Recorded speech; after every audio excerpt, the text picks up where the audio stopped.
வெந்தய குழம்பு எப்படி செஞ்சு பார்க்கலாமா? வெந்தயம் 1 ஸ்பூன், சீரகம் 1 ஸ்பூன் போட்டு நல்லா வறுத்துட்டு பொன்னிறமாக வறுத்து பொடி பண்ணி வச்சுக்குங்க. அதே கடாயில் எண்ணெய் ஊற்றி நல்லெண்ணெய் ஊற்றிக்கிங்க. அப்போ தான் நல்லாயிருக்கும், குழம்பு டேஸ்ட்டாக இருக்கும். கடுகு போட்டு கடுகு பொரிஞ்சோன்னே வெந்தயம் 1/4 டீஸ்பூன் போட்டு கை நிறைய பூண்டு போட்டுக்குங்க.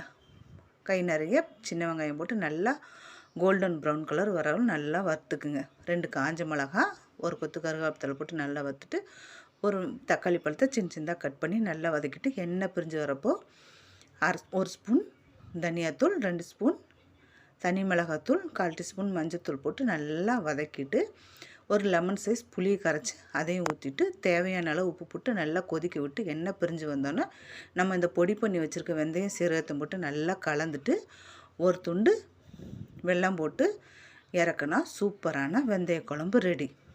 இதை சுட சுட சாதத்தில் போட்டு சாப்பிட்டா, அப்பளம் வச்சு சாப்பிட்டா எப்படி இருக்கும் தெரியுமா? இதே மாதிரி நீங்களும் செஞ்சு பாருங்கள். என் சேனலை சப்ஸ்கிரைப் பண்ணாமல் இருக்கீங்க, சப்ஸ்கிரைப் பண்ணிடுங்க.